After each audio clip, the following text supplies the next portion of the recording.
Marhaban ya syahra Ramadan ya syahra siyam.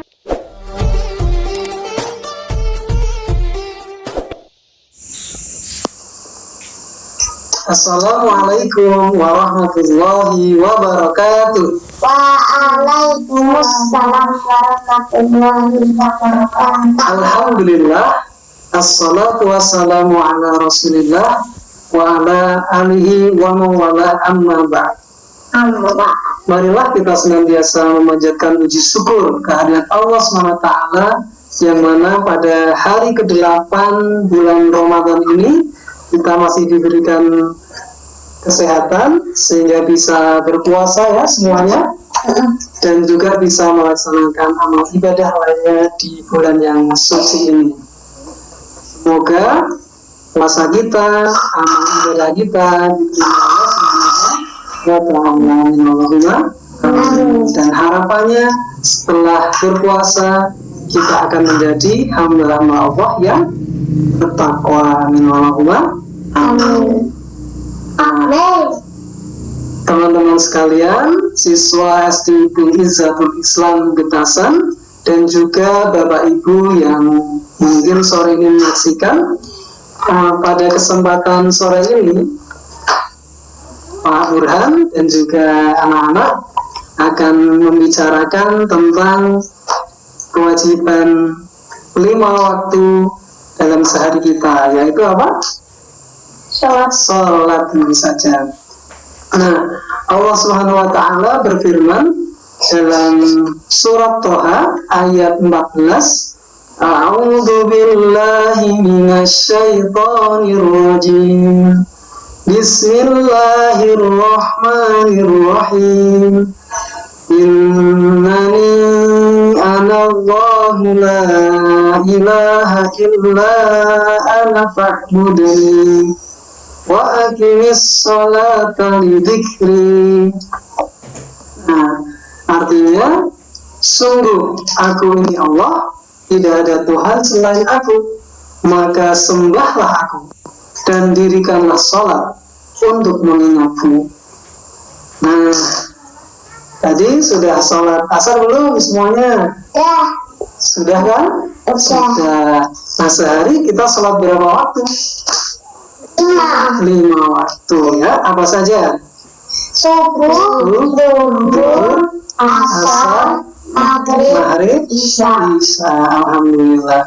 Nah, sholat ini merupakan rukun Islam yang keberapa? 2. Iya, yang kedua ya. Pertama adalah syahadat, sholat, puasa, zakat, dan haji. Nah, ini sudah kita pelajari di pelajaran PAI ya. Masih ingat kan teman-teman? Nah, baik. Sholat dan ibadah lainnya adalah bentuk ketaatan kita kepada Allah ya. Nah, tetapi sholat ini menurut Syekh Dr. Muhammad Sulaiman Al-Asqar, beliau adalah seorang mufasir. Tahu nggak mufasir? Enggak. Mufasir itu ahli tafsir Al-Quran ya, seorang ulama. Nah, beliau menyampaikan bahwasanya di antara sekian ketaatan kita kepada Allah itu, sholat adalah semulia-mulia dan sebaik-baik ketaatan kepada Allah Subhanahu wa Ta'ala. Nah, tentu saja kita tidak boleh mengabaikan sholat, tidak boleh menunda-nunda, tidak apalagi sampai bolong. Nggak boleh malas. Iya, nggak boleh malas. Na'udzubillahin. Nah, kenapa sih sehari kita diwajibkan untuk sholat 5 waktu ya? Kira-kira kenapa? Kalau menurut Kak Zaim, kenapa harus sholat sehari 5 waktu? Karena itu perintah dari Allah Subhanahu wa Ta'ala. Iya, karena perintah kayak yang disebutkan dalam ayat tadi ya. Kalau menurut Mbak Nasya, kenapa kita harus sholat 5 waktu? Nah, nanti kita cari tahu bersama-sama. Kenapa sih kita harus sholat 5 waktu dalam sehari? Nah, coba kalau kita berpikir, kita semuanya diberikan tubuh yang sehat, badan yang sehat, ya enggak? Mata diberi mata berapa? 2. Matanya 2, hidungnya 1, 2 mata saya, hidung saya 1, 2 kaki Nasya, tidak berhenti. Oh, masa kakinya makan.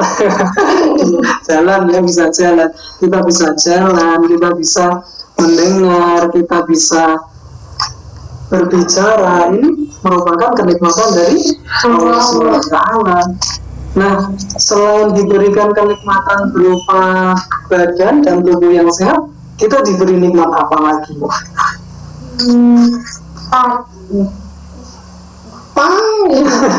Kakak sudah menerima apa saja yang diberikan Allah kepada kita semua?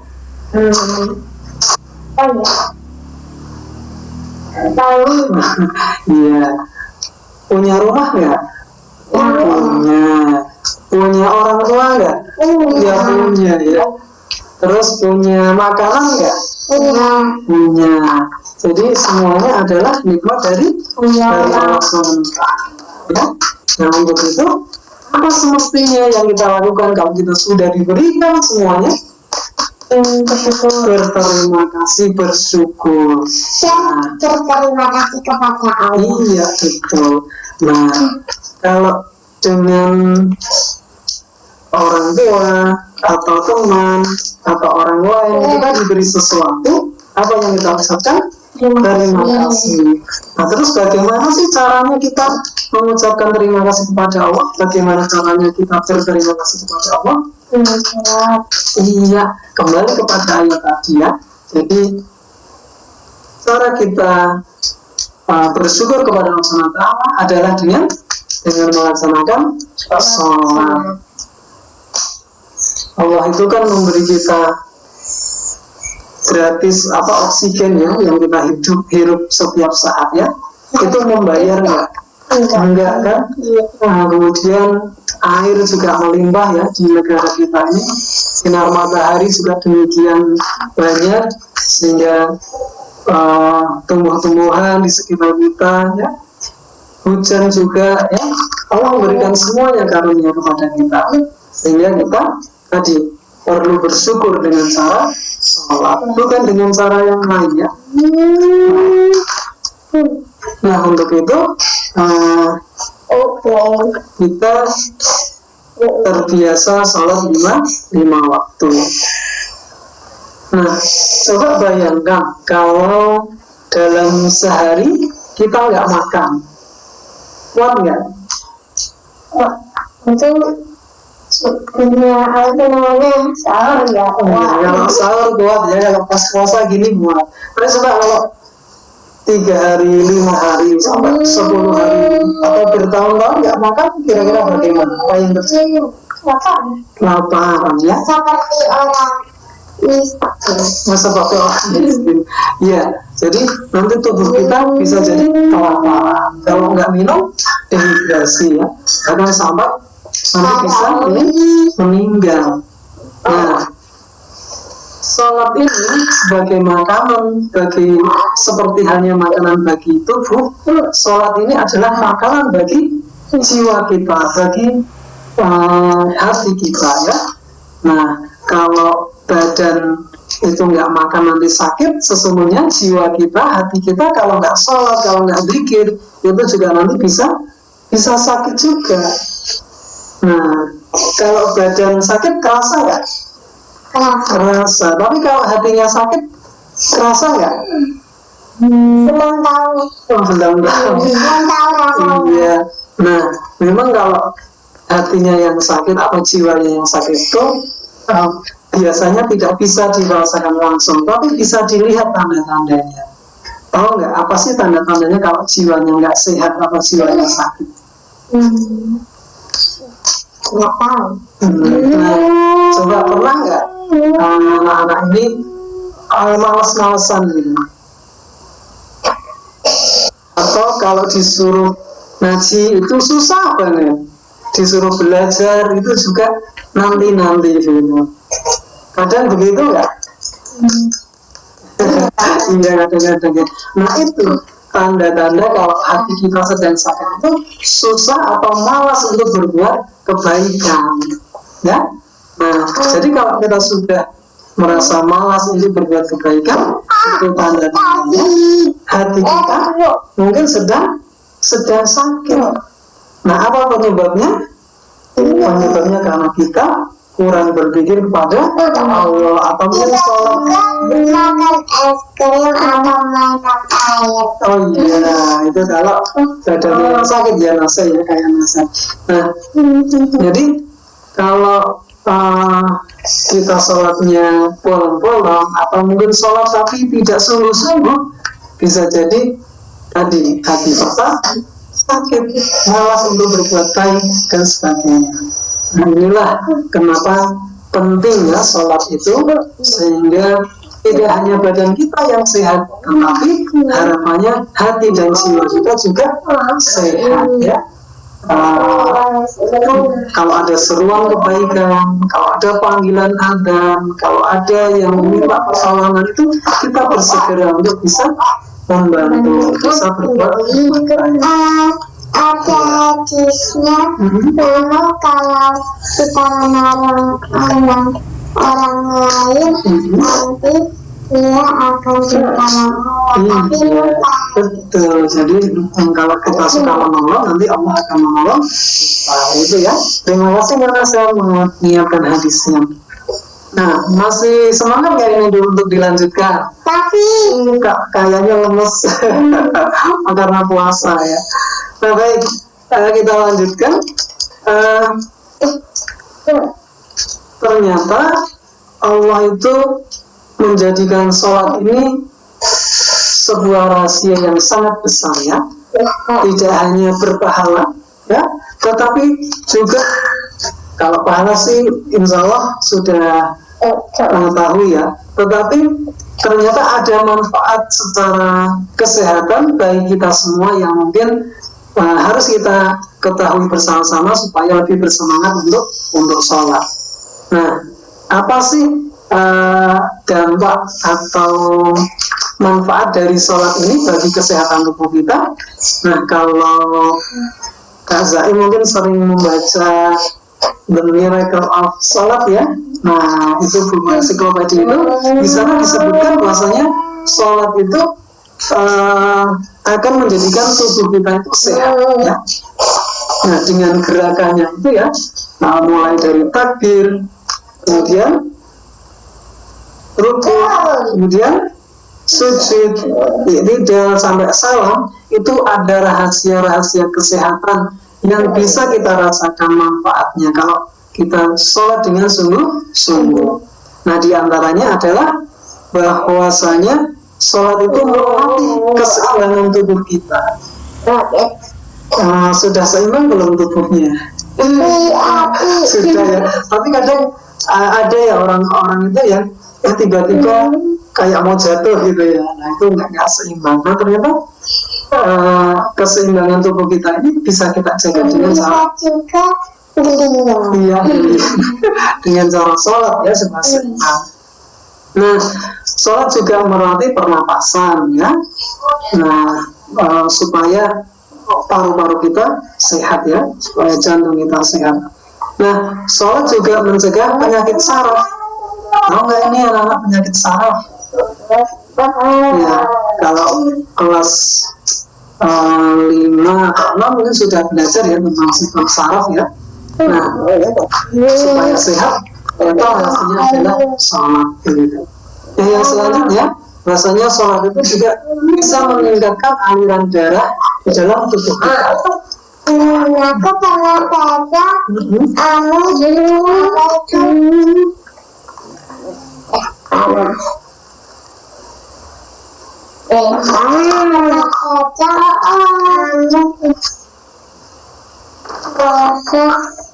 itu yang buku pinjam dari sekolah itu. Oh iya. Nah, kalau yang kelas tinggi juga saya sudah paham ya tentang bagaimana ternyata Allah itu menjalankan darah di tubuh kita ya. Jadi darah di dalam tubuh kita itu senantiasa mengalir ya. Itu sebagai tanda kita masih hidup. Nah, kalau tersumbat tentu saja aliran darah yang tersumbat itu sangat berbahaya ya. Bentuknya bisa penyakit jantung dan sebagainya gitu. Nah, selain itu sholat juga menyehatkan organ dan tulang belakang kita. Nah, kalau kita belajar tentang organ-organ dalam tubuh ya, atau organ tubuh kita ada mulai dari kepala, tangan, kaki, kemudian organ dalam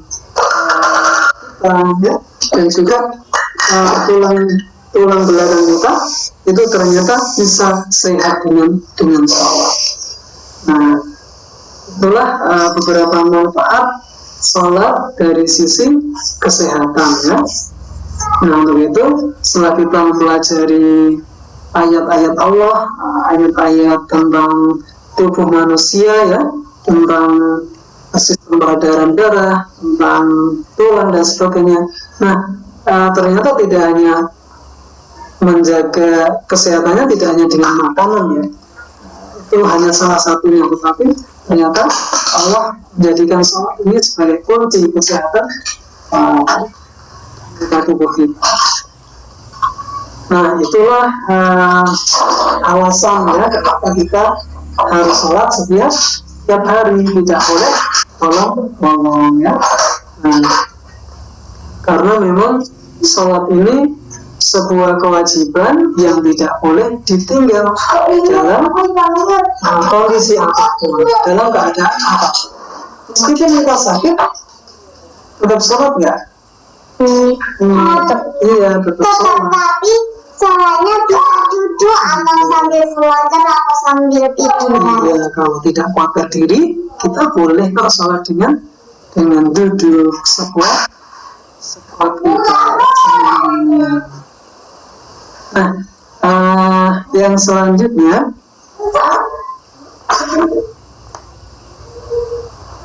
kenapa kita harus sholat? Tadi kita harus melaksanakannya dalam kondisi apapun ya, karena memang pilihannya hanya dua gimana sih dua? Kita harus sholat atau disolatkan, mau yang mana teman-teman? Mau sholat apa disolatkan? Sholat. Oh, sholat. Kalau disolatkan artinya apa? Dibantu sholat. Disolatkan itu apa sih? Maksudnya siapa yang bisa disolatkan? Iya, orang yang meninggal, mayat ya. Artinya selama hidup kita harus sholat. Kalau memang kita sudah nggak bisa sholat seperti mayat itu, maka kita akan disolatkan. Fakabir arba'atan liwafatihi ya. Takbirkan 4 kali untuk wafatnya, untuk kematiannya. Nah, semoga kita tetap istiqomah melaksanakan sholat sampai kita wafat, kita meninggal. Amin Allahumma amin. Tapi ada juga sholat yang nggak pakai rukuk, nggak pakai sujud. Oh iya, nah saya punya tebakan nih. Sholat apa yang nggak pakai rukuk, nggak pakai sujud? Iya. Sholat jenazah. Betul teman-teman, sholat jenazah ya. Nah, nggak pakai rukuk, nggak pakai sujud. Nah, itu beberapa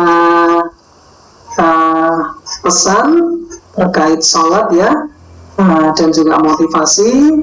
Semoga anak-anak semuanya, anak-anak di Izzatul Islam yang cerdas, mulia dan mandiri akan senantiasa bersemangat, senantiasa bersegera ketika azan berkumandang itu segera wudhu kemudian melaksanakan sholat.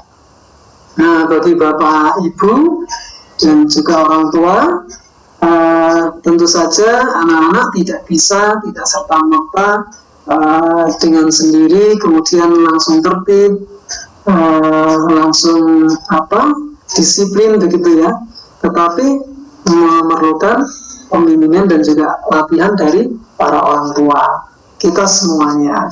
Nah, tentu ini berproses, sekali lagi tidak serta-merta. Demikian juga ketika bersekolah di SD Izzatul Islam ini tidak menjamin anak-anak kemudian tertib sholatnya, karena kuncinya sekali lagi adalah pembimbingan dari orang tua juga, karena yang sehari-hari bersama adalah orang tua di rumah. Nah, mudah-mudahan bisa kita laksanakan bersama-sama. Nah, kalau pengalaman Kak Zain sendiri mulai tertib sholat sejak kapan? TK besar. Bolong-bolong nggak? Mulai TK itu udah masih bolong-bolong apa udah enggak? Kadang-kadang bolong. Sering bolongnya apa enggak? Sering bolongnya apa enggak? Enggak. Ya, alhamdulillah ya. Semoga Kak Zain dan juga teman-teman semuanya sudah terlatih ya, sudah dibimbing oleh para orang tuanya untuk senantiasa sholat dengan tertib. Nah, sedikit cerita, ini Kak Zain ini dulu waktu mau merangkak berjalan begitu, itu ayah bawa ke masjid ya, jadi bisa jalan itu justru di masjid ya, karena memang waktu itu rumahnya sempit, jadi dibawa ke yang agak luas itu masjid supaya bisa jalan. Nah, tetapi manfaatnya ternyata dengan terbiasa melihat orang tuanya ke masjid, nah sering ke masjid itu memotivasi Kak Zain untuk sholat gitu. Nah, itu beberapa sedikit pengalaman dari kita semuanya. Nah, yang terakhir tentu saja setelah pembimbingan itu juga harus dievaluasi, harus dipantau sehingga dan tentu saja dibersama ya, sehingga anak-anak itu akan termotivasi gitu. Kalau orang tua bersama, insya Allah anak-anak juga semangat. Dan tentu saja yang terakhir nanti harus ada komitmen ya bersama. Dan sebelumnya kita sampaikan ya harapan kita orang tua, apa sih yang kita inginkan dari anak-anak dengan sholat itu ya. Kita sampaikan harapan kita bahwasanya kita berharap anak-anak menjadi orang soleh, rajin sholat, itu kita sampaikan ya dengan tulus, dengan jujur. Kalaupun kita mungkin belum sempat membimbing dengan serius, maka kita harus minta maaf dan berkomitmen bersama-sama untuk lebih baik. Dan terakhir lagi dari tadi terakhir terus ya. Nah, kita tidak lupa berdoa kepada Allah SWT supaya menjadi orang-orang yang senantiasa mendirikan sholat. Sudah apa belum? Baik, ikuti ayah ya.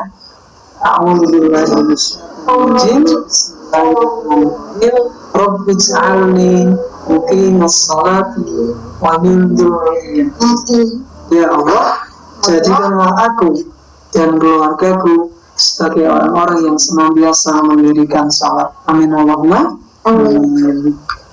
Semoga kelak kita dan keluarga kita dan seluruh keturunan kita hingga yaumil kiamah akan menjadi orang-orang yang senantiasa mendirikan salat sampai hari kiamat ya, dan masuk surga sekeluarga. Amin Allahumma amin. Demikian, kurang lebihnya mohon maaf. Saya mau menyapa teman-teman kelas 3, mungkin silakan disapa siapa temannya. Ya, semoga semuanya di rumah sehat. Jangan lupa nanti sebelum berbuka kita berdoa supaya dikuatkan iman kita ya, dan apa saja yang kita minta kepada Allah insya Allah akan terkabul. Cukup sekian, wabillahi taufiq wal hidayah. Assalamualaikum warahmatullahi wabarakatuh.